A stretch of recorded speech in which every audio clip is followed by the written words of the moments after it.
figure. He was wonderful. You know, the first time I met him, Mel Brooks wanted me to do this part, but he said you have to read with zero because he has approval. In the middle of a chaotic, controversial Western, where fart jokes met racial satire, Gene Wilder said almost nothing. And yet, he changed everything, not with volume, but with timing. Not with ego, but with soul. Behind the laughter, he was making a move no one saw coming. You think you know Blazing Saddles, but stick around. There's a secret performance hiding in plain sight that even the most die-hard fans didn't catch. And once it's revealed, what you feel during the film will shift forever. Picture this. The movie's hit the editing suite. Audiences are laughing. And yet, one quiet beat wasn't planned. And it quietly holds everything together. When Mel Brooks kicked off Blazing Saddles, the Waco Kid was already cast. Gig Young, an Oscar-winning old Hollywood gunslinger type. Perfect on paper. But on day one, Young arrived visibly rattled, trembling, sweating, slurring lines. People thought it was method acting, until he collapsed from acute alcohol withdrawal and production screeched to a halt. With the set in crisis, Brooks had a live film sinking fast and no time for auditions. Then came the call that changed cinematic history.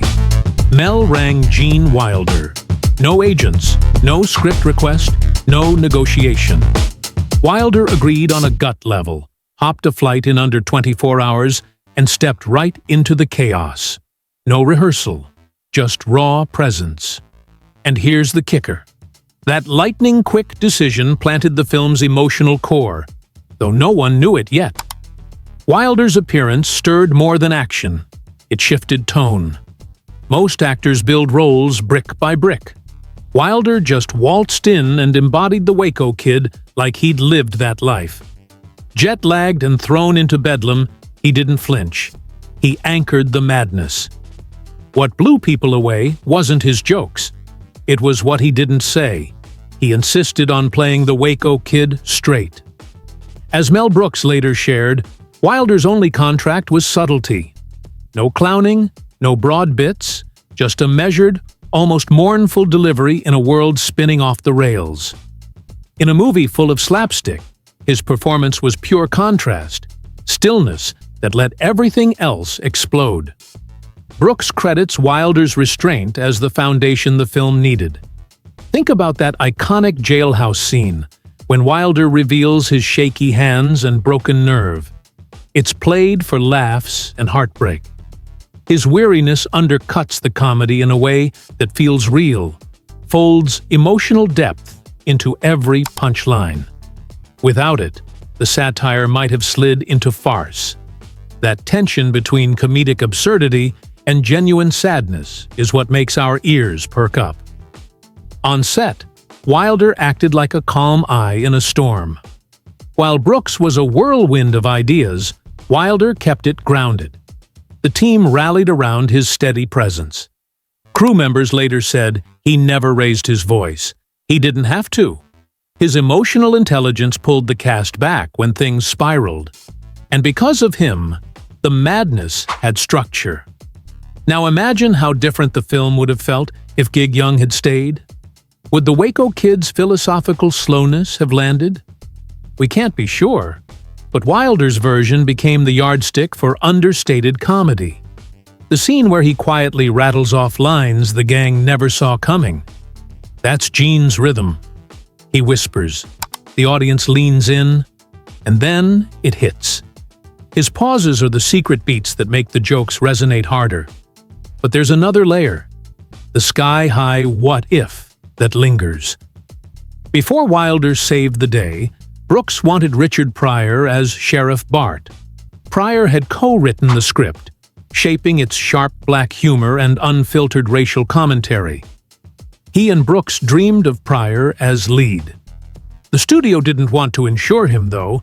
They feared his combustible reputation. So Cleavon Little stepped in, brilliant as Bart.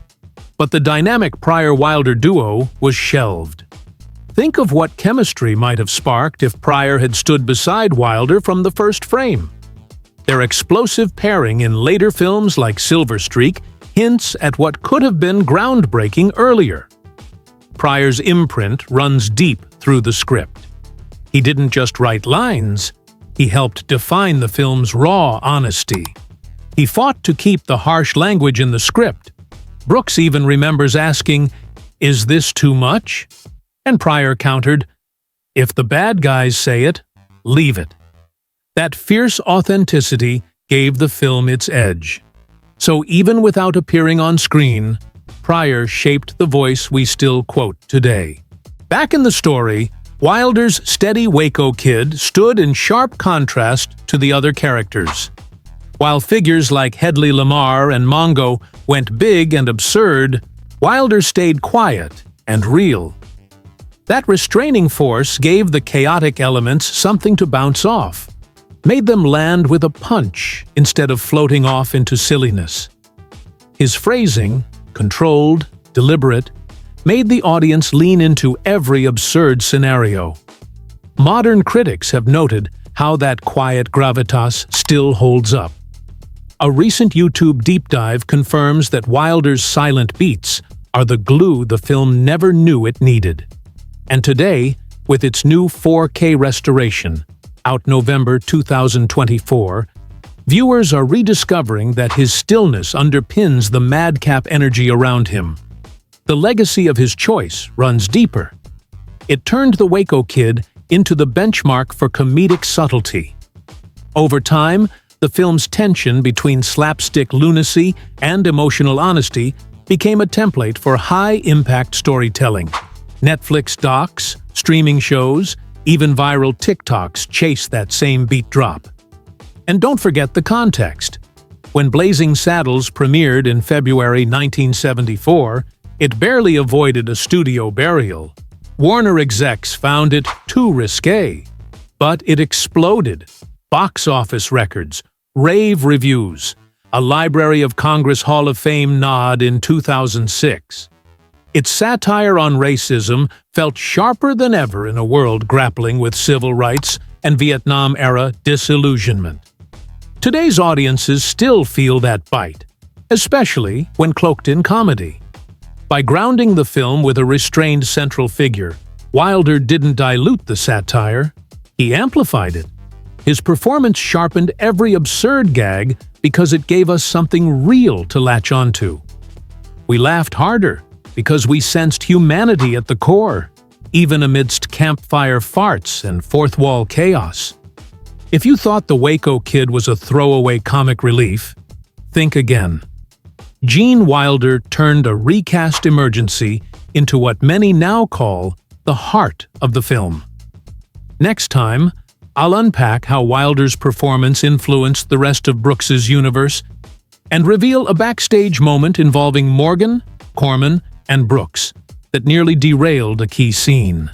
Stay tuned, because in Part 2, the chaos deepens, and the hidden symphony behind each joke becomes even more fascinating. Right where we left off, Gene Wilder wasn't just playing the Waco Kid. He was quietly steering the whole ship. Between takes, he'd lean in and nudge younger actors. A softer tone here, a pause there. He didn't need a director's chair. His gentle confidence and theater instincts filled that space. His time on stage and prior work with Mel Brooks in The Producers sharpened his ear for comedic timing. Crew members still call him the unofficial director of tone, someone who kept chaos from tipping into careless absurdity. But that mentoring was just the start. In Idle Downtime, Wilder confided in Brooks about a wild new concept. What if Dr. Frankenstein's descendant simply didn't want any part of the family name? That spark became Young Frankenstein, one of the most beloved horror comedies ever. It's surreal to think a breakthrough like that began as casual set banter. It shows how smooth their bond flowed and how Wilder could channel creative electricity even in the midst of set mayhem. More than a comedic foil, he was the glue. While others reveled in slapstick gags, Wilder offered a balance, emotional ballast, that reminded everyone why they were drinking from this comedic well in the first place. In a film built on violent satire, he made sincerity feel candid and earned. That emotional intelligence wasn't experimental, it was strategic, and it made all the difference. But behind that calm exterior lay deep pain. Wilder's Waco Kid wasn't just hungover and cynical. He bore scars. His trembling hands, his listless gaze, they weren't cheap laughs. They hinted at real injury. Critics today pick up on PTSD undertones, trauma shimmering beneath the surface. There's a moment where he reminisces about being the fastest draw, and it's not pride, it's regret. A long-lost confession hidden behind dryness and facial stoicism. Mel Brooks himself confirmed that Wilder brought emotional depth beyond what the script initially called for. That tension, you laugh, but you also lean in, was Wilder's quiet power. But here's the kicker. The film nearly lost those moments entirely. Wilder's deadpan elegance was deadly infectious. So much so that camera operators, sound mixers, even Mel himself couldn't resist cracking up during takes. Some crews still recall having to pause shooting after Wilder would deaden a line and immediately send everyone into wide-eyed laughter. More than once, they lost usable takes because the punch came not from the gag, but from the reaction it triggered behind the camera. And according to reports, even Cleavon Little nearly cracked during those iconic deliveries. There are whispers of scenes cut entirely because they slowed the pace, or because the crew just couldn't hold it together. Rumors suggest Wilder's most candid moments, those revealing emotional beats, were left behind. Not lost forever, but hidden in cutting room silence. Would those scenes have deepened our emotional hold on the character, or kept the film from its manic energy? That tension between completeness and chaos is something only a truly confident creator can manage. It's in that space, between the joke and the hush, that Wilder forged a defiant act. Hollywood expected comedians to mug, to leap, to punch for laughs. Wilder refused. He shrugged, he paused, he let silence speak. In the jail scene, when he casually says, "Are we awake?" it lands not as a punchline, but a human check-in, a reminder that this world hasn't forgotten how to feel. That restrained delivery made the absurdity feel real and unforgettable. Today, that snapshot of reserved humanity still stands out amid the loudness of modern cinema. Meanwhile, old Hollywood critics are taking fresh notice. A new documentary, Remembering Gene Wilder, released March 2024, details how he wove vulnerability into every role, how his personal history, including childhood anxieties and acting through pain, shaped a screen persona that felt both quirky and deeply relatable. When he stepped into Blazing Saddles, he brought all his story with him. That awareness made his stillness feel earned, not just stylistic. And there's even more legacy layered in his quiet defiance. Mel Brooks initially approached John Wayne for the role of Waco Kid, but Wayne found the script too dirty and bowed out. That left room for Wilder, a relative unknown in that cowboy shadow, to bring a fresh, counterintuitive honesty. Instead of thunderous bravado, Wilder gave us a broken hero, a man who'd seen too much, and who found humor in surviving it. All of this shaped modern comedy. The tradition of the understated deadpan, sudden reflective pauses in slapstick, those are cinematic tools Wilder molded. You catch these on streaming platforms all the time now, and it all traces back to his deliberate choice. Let silence land heavier than sound. From his dynamic duo films with Richard Pryor, through his later life as an author, painter, and storyteller. We'll explore how a man who refused to mug now remains one of the most quoted, quietly influential forces in comedy. And we'll uncover a lost set of scenes, timeless gems that might still surface someday. The echo of Wilder's quiet defiance reverberates through Blazing Saddles. He didn't compete for laughs. He supported the film's rhythm with a rare kind of confidence, trusting both story and audience intelligence. That restraint sharpened the comedy instead of drowning it in noise. By underplaying in a world built on exaggeration, he gave the chaos ballast. That pivotal moment on set also sparked a career shift. Between takes, Wilder voiced a simple question that changed everything. What if Dr. Frankenstein's grandson tried to flee the shadow of his legacy? That offhand remark would blossom into Young Frankenstein, his co-written masterpiece that came to redefine horror comedy. It's astonishing that such an enduring classic began not in a writer's room, but in the hum of another film's production. Research confirms that the concept really did germinate on the Blazing Saddles set.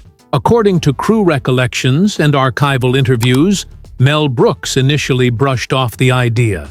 He was deep into the Wild West's madness and couldn't jam another project onto the schedule. But Wilder pressed forward, quietly writing a draft and presenting it to Brooks. When Brooks read it, he reversed course instantly. He saw the clever blend of homage and heart.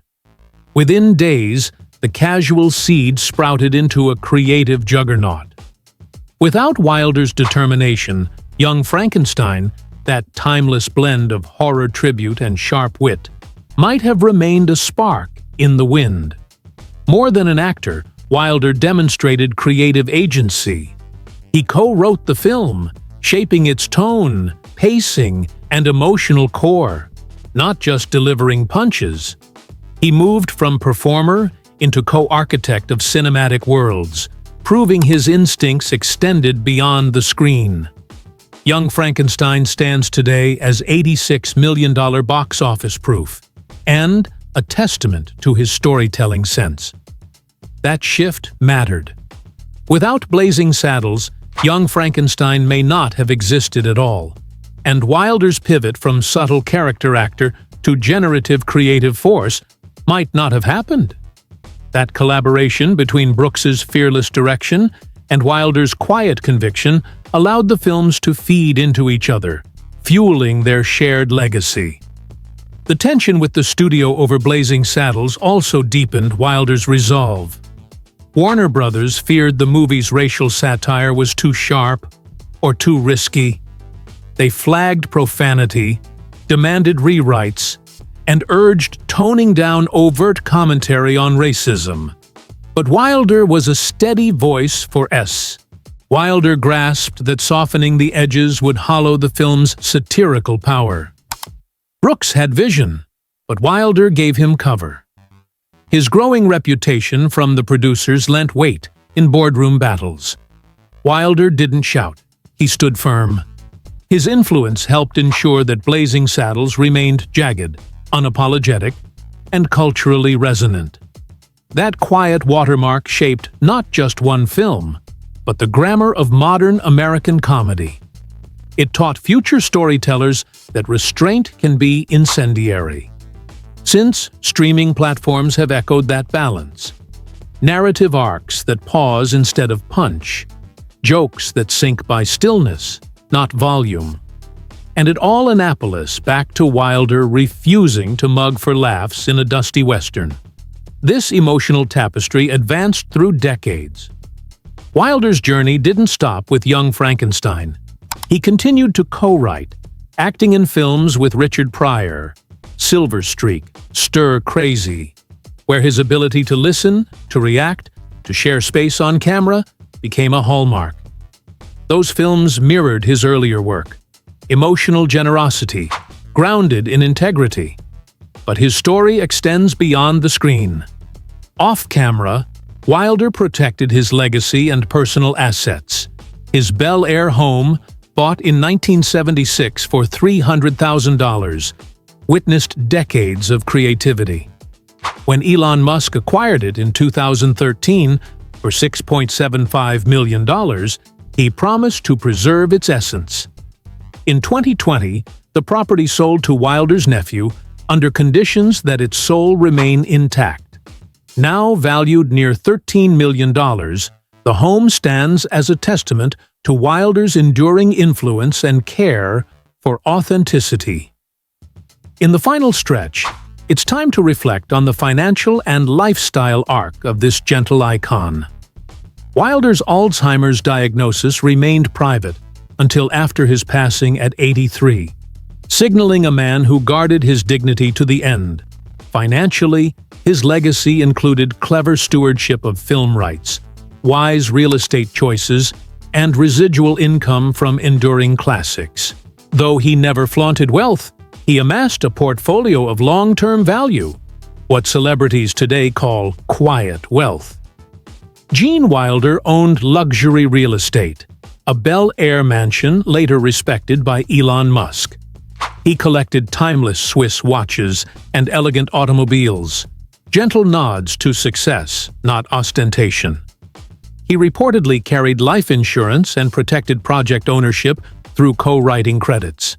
His collaborations, Young Frankenstein, Silver Streak, secured residual income streams. Wilder's investments revealed disciplined, legacy-minded financial behavior, buying assets, creating intellectual property, and minimizing publicity around wealth. The lesson? Build enduring value quietly, so your creations, not your image, define your legacy. As the credits roll, consider this. Wilder's influence, fragmented through pauses, protective of tone, unafraid to battle studios, shaped a genre. He proved that subtlety could revolutionize, that silence could sharpen, and that comedy could carry truths without shouting. So the next time you watch Blazing Saddles or Young Frankenstein, look for the moments that whisper. Those are the moments with the deepest echo, because the quietest voice is often the one that lingers. Gene Wilder didn't chase the spotlight, he shaped it. From the stillness in Blazing Saddles to the genius of Young Frankenstein, he proved that restraint could be radical, and that comedy could have depth, heart, and bite. His legacy isn't just in the lines we quote, it's in the spaces between them. If this story changed the way you see Gene Wilder, or reminded you why his work still echoes, tap that like button, and let's talk about it in the comments. I read them all. We've got more untold stories coming, hidden moments behind icons you thought you knew. Because sometimes, the quietest legends leave the loudest legacy.